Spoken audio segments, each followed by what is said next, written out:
총을 쏴서라도 문을 부수고 들어가서 의원들을 끌어내라는 윤 대통령 지시를 받은 걸로 조사된 이진우 전 수도방위 사령관.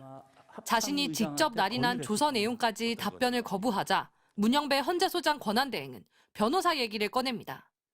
정인이 저 수사기관에서 조사를 받았잖아요. 네. 그때 변호인을 선임하셨나요?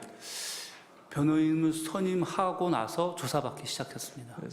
오늘 저 나오신 변호사님도 포함되나요? 그렇습니다. 변호사와 함께 있었고 문제 제기 없이 조사가 끝났다면 탄핵 심판 증거가 될 수 있습니다. 이전 사령관이 아무리 입을 닫아도 이미 수사기관에 했던 말만 가지고도 심리가 충분히 가능하다는 뜻입니다. 여인영 전 방첩사령관에 대한 질문은 여론조사 업체 꽃에 집중됐습니다.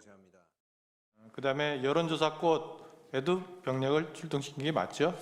병력은 출동시켰지만 그 행위의 결과는 그 근처에도 못 가고 다 돌아갔습니다. 예, 하여튼 출동시킨 게 맞는데 왜 보냈습니까? 왜 보냈냐고요? 예. 저는 이 지시에 따랐습니다.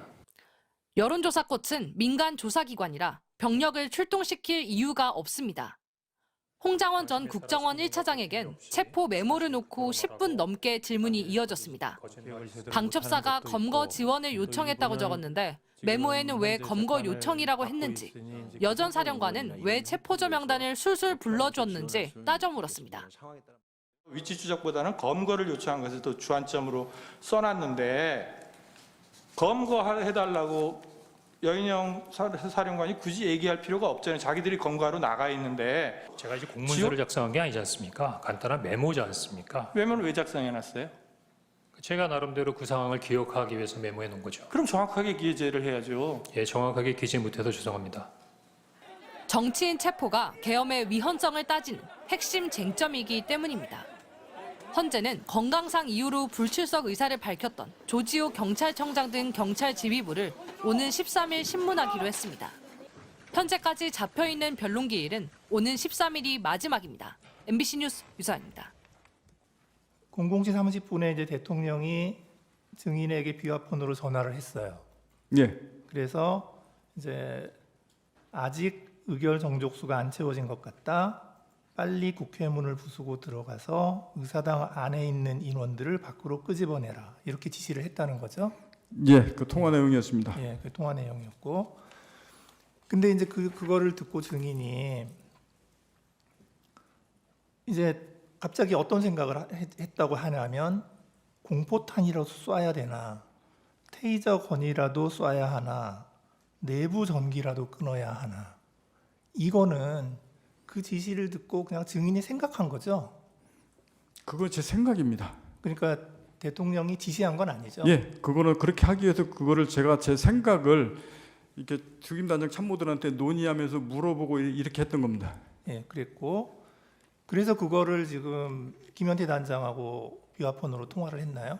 비연패 단장한테 테이저건 제가 정확히 기억나는 게 야, 테이저건을 써서 그 부분이 되냐라고 했더니 김현태 단장이 저한테 지금 사람이 너무 많아서 테이저건 쓰면 위험해서 안 됩니다 라고 저한테 피드백을 바로 했고 그래서 그러면 하지 마라 하면 안 된다라고 그 중지 지시를 그때 했습니다. 그러니까 지금 그 대통령한테서 아까 그 지시를 안 받았으면 증인이 그 생각을 할 이유가 없잖아요.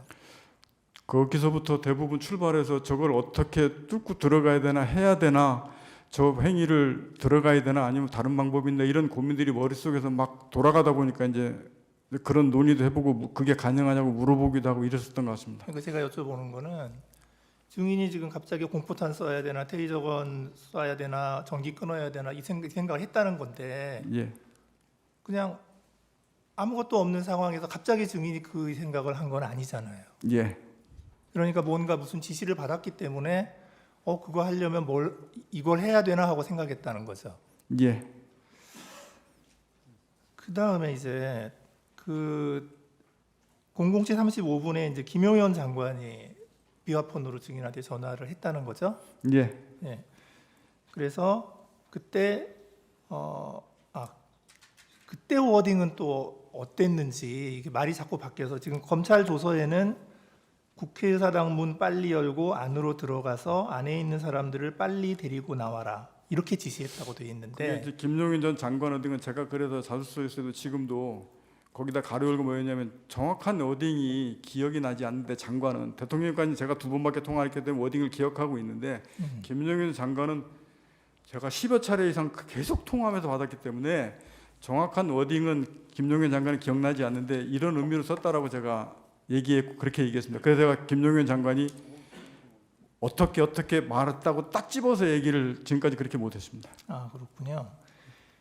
그래서 이제 그 김용현 장관의 지시를 받고 나서도 또 이제 김현태 단장하고 또 통화를 했죠. 김현태 단장하고는 그 뒤로 통화 10여 차례를 계속 통화했기 예, 때문에 계속 통화했고 예. 그 다음에 그 현장에 나가 있던 그 일여단장 이상현 단장하고도 또 통화를 한 거죠. 예. 예.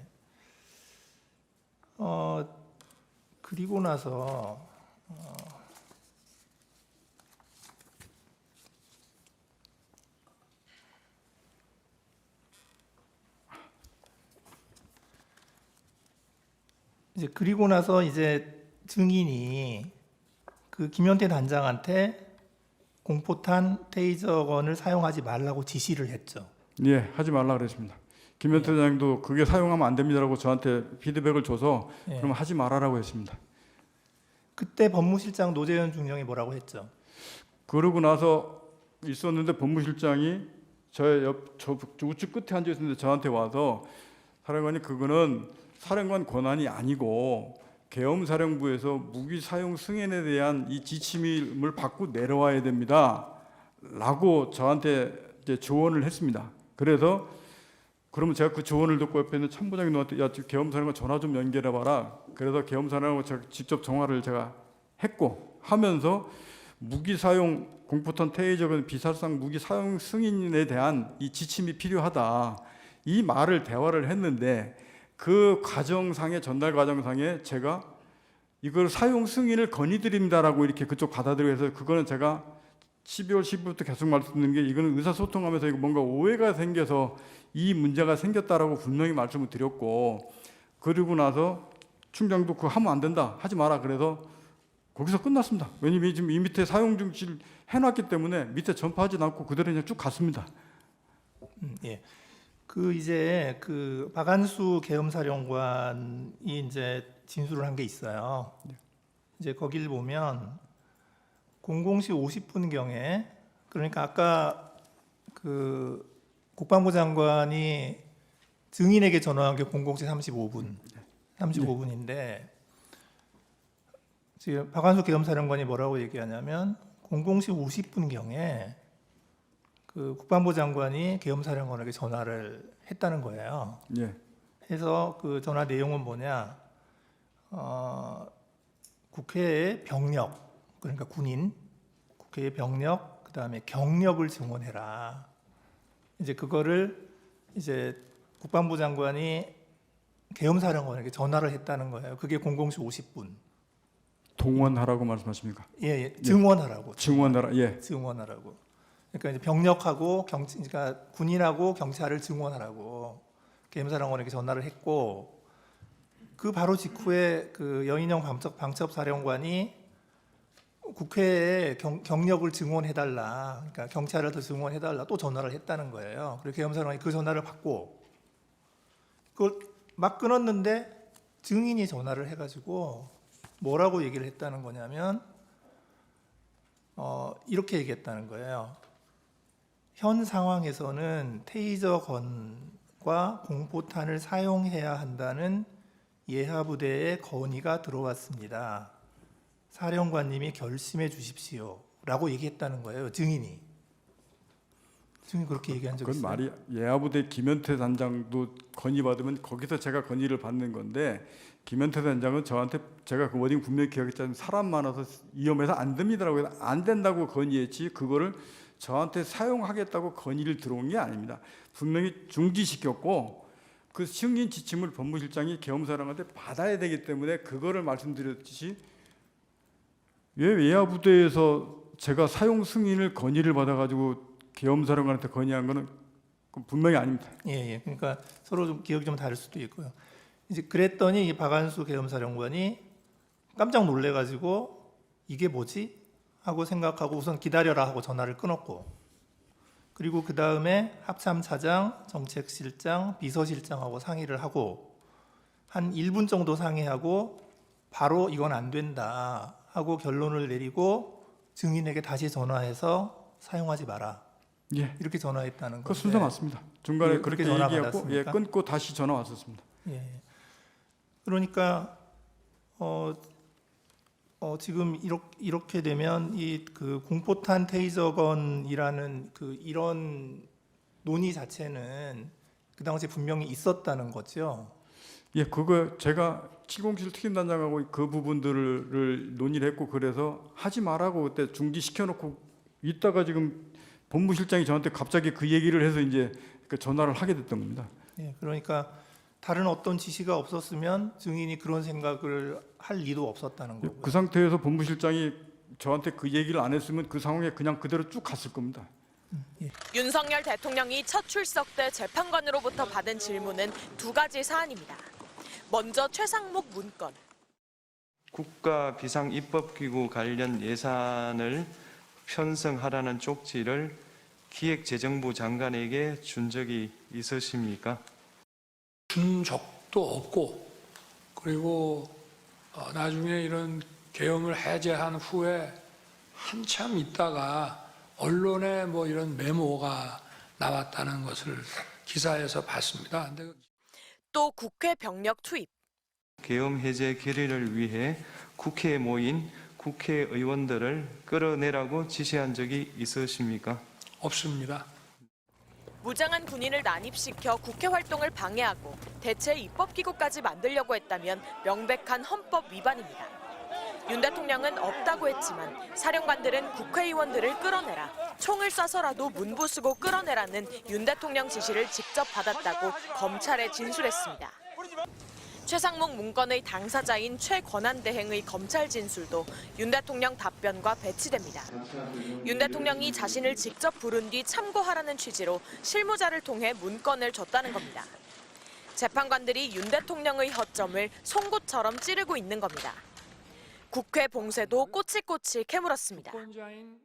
출입을 완전히 전면 금지한다는 의미가 아니고 출입 통제라는 의미에는 근데 국회의원들을 막았잖아요. 국회의원들 통과를 중간에 다 시켰지 않습니까? 저는 그렇게 알고 있는데. 그게 막았다가 또 통과시켰다가 또 다시 막았죠. 체포가 아니라는 답변도 이렇게 되물었습니다. 다른 사람은 체포하라고 지시했다는 취지로 얘기를 하는데 그게 증인이 얘기할 때 동정을 파악하라라고만 말씀을 하셨지만 동정을 파악해서 포고령을 위반하면 체포해야 된다 이렇게까지 말씀을 하신 건 아닌가요 혹시? 윤 대통령은 자신이 거짓말쟁이로 몰아세운 부하들과도 진실 공방을 벌여야 합니다. 설 연휴가 끝나고 다음 달 초 이어질 변론에는 윤 대통령으로부터 싹 다 정리하라거나 의원들을 끌어내라는 지시를 받았다는 당사자들이 증인으로 나섭니다. MBC 뉴스 구나연입니다.